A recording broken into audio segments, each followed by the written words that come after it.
Labadiena, šiandien lankomės restorane Fortas, kur mums virtuvės šefas Arūnas Stoškus, labadiena, paruoš artėjančiam savaitgaliui tinkamus pusryčius. Arūnai, kas tai bus?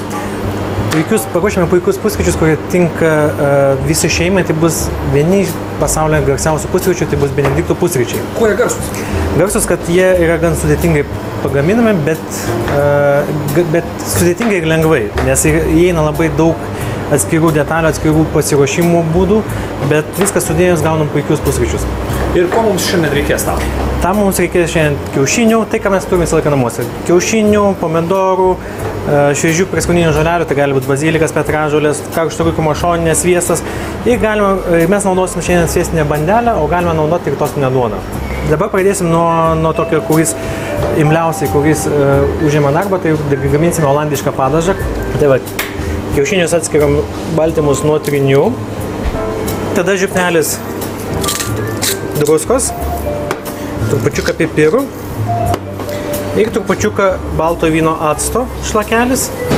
Ir galima dar įspausti citrinų sulčių arba galima įspausti, galima įpilti ir balto vyno. Ir tada ant vandens vonelės tiesiog maišant, mes gaminam olandišką padažą. Tam dar reikės mums ištirpinto sviesto. O koks yra sviesto kiekis? Ant 2 kiaušinių kažkur apie 100-150 gramų tirpinto jau sviesto. Kai tirpinam sviestą, svarbiausias dalykas, reikia nuimti baltas susidariusias putas ir tada padažas nuo to bus skanesnis. Ir taip palaipsniui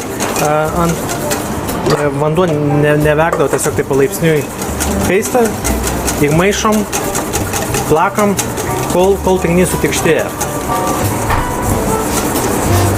Tiesiog palengva, tolygiai maišom. Taip.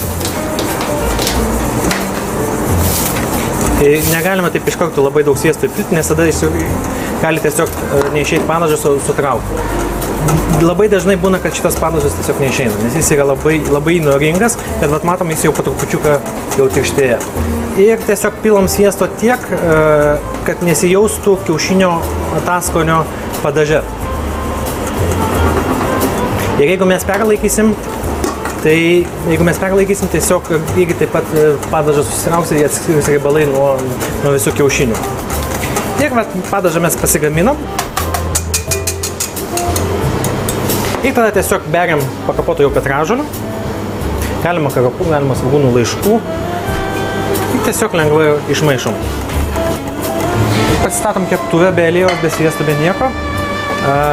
Kaip ir minėjau, čia yra sviestinė bandelė.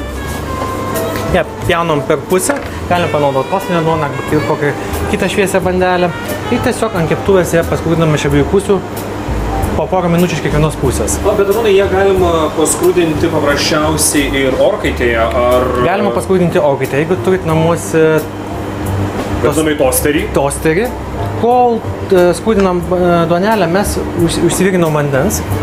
Mes jį pilam, čia mes ruošiamės virti kiaušinius marškinėlius. Tai yra be lukštų? Be lukštų. Čia tiesiog vanduo, pilam acto. Kiek? Čia acto apie 40 gramų. Ant 1,5 litro vandens apie 40 gramų acto. Tada pilam, beriam druskos. Druska tai jau kaip labiau patinka, galima daugiau, galima mažiau. Tiesiog mes su šluotele išmaišom ir padarom tokį sūkurį. Sūkurys reikalingas tam, kad kai mes įmušinėsim kiaušinį, kad baltymai pasitengtų kuo greičiau susisuktų. O ką tai duos? Baltymas labai gražiai tolygiai apsivynios aplink trinį. Ar pačiam iš pirmo karto pavyko? Ne. Visą laiką bent keli kartai turėtų būti.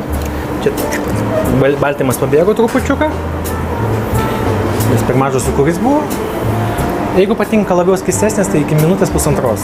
Vidutinės apie 3, o jeigu patinka labiau jau išvirtas, kad kietas, tai virš 4 minučių. Tai va, kiaušiniai verda, duonelė jau yra paskrudinta ir paskutinis dalykas, ko mums reikia, tai mes tiesiog pasiskrudinsim šoninį. Aišku, galima ir orkaitėje, pavyzdžiui, įsikepti, pasidaryti traškučius, bet tai užtruktų žymiai jau ilgesnį laiką. Bet besilydint šoninė išleis riebalus ir nuo to jinai tik tai taps skanesnė. Kiaušiniai jau gatavį, jau išvirė.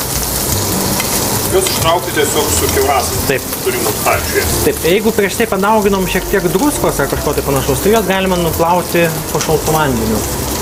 Galima ant tosinės duonelės paskūrintos dar uždėti gabaliuką sviesto. Tiesiog. Bet Arūnai, tie pusryčiai yra sotus, nes kaip ir minėjot prieš mūsų pokalbį, na, tai yra iš istorijos senovės atėję pusryčiai skirti karaliui. Taip, jie pavadinti Benedikto pusryčiais. Viskas yra dedama ant bandelės. Viskas ant bandelės.